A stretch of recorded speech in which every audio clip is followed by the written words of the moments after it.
मेरठ की एक पुरानी लेकिन शांत कॉलोनी में एक दिन एक नया पड़ोसी आया। नाम था विक्रम राणा। उसके चेहरे पर एक अजीब सी सुकून भरी थकान थी। लंबा कद, नपा तुला चेहरा और कपड़ों में बस एक ही रंग, सफेद। वो दिन भर अपने बंगले के लॉन में कुर्सी डालकर किताबें पढ़ता रहता, बच्चों को चॉकलेट देता, बुजुर्गों को सलाम करता और हर किसी से नमस्ते कहकर मुस्कुराता।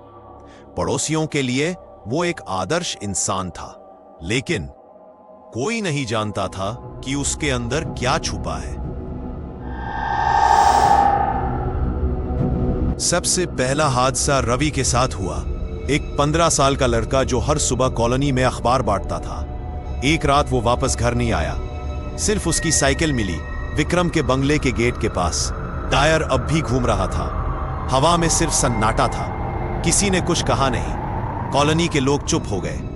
पर जब मिसेस वर्मा की नौकरानी नेहा भी अगली हफ्ते गायब हो गई तो कॉलोनी का सुकून डर में बदल गया।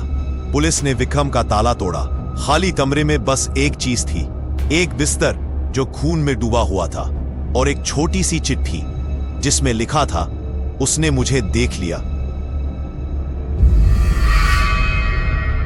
रोहन एक कॉलेज का लड़का जिसे क्राइम डॉक्यूमेंट्रीज का शौक था, अब इस सब में कुछ ज्यादा ही दिलचस्पी लेने लगा।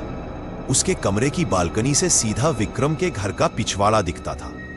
एक रात 12 बजे जब पूरी कॉलोनी ने बिजली बंद कर दी थी और दरवाजे बंद कर लिए थे, रोहन जाग रहा था, बाइनाक्यूलर्स हाथ में लिए। उसने देखा विक्रम लॉन में था, लेकिन कुछ अलग था उस रात में। उसके कपड़े अब पूरे लाल थे, जैसे उन्हें किसी ने खून में डुबो दिया हो। हाथों में एक आधा जला हुआ इंसानी हाथ था और वो उसे चाट रहा था, जैसे वो हिस्सा अभी जिंदा हो। रोहन की सांसें रुक गईं, उसका गला सूख गया।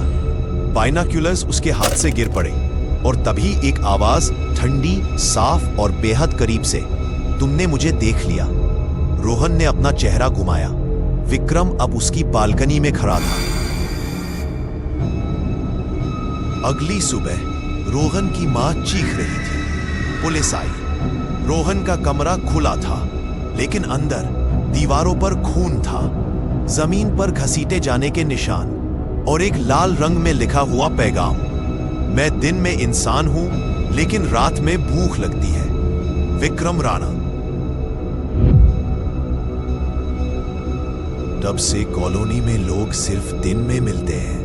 बच्चे रात में रोकर सो जाते हैं। विक्रम का बंगला हर रात बिल्कुल अंधेरा होता है। बस एक कमरा है जिसमें लाल रोशनी जलती है, जैसे किसी ने रोशनी को खून में घोल दिया हो। और कभी कभी रात के 1 बजे के बाद चीखें सुनाई देती हैं, लेकिन कोई बाहर नहीं आता, कोई कुछ नहीं पूछता। क्या तुम जानना चाहोगे कि विक्रम राणा असल में क्या है? एक पिशाच, एक राक्षस, या कुछ ऐसा जो इंसान से भी ज्यादा खतरनाक है?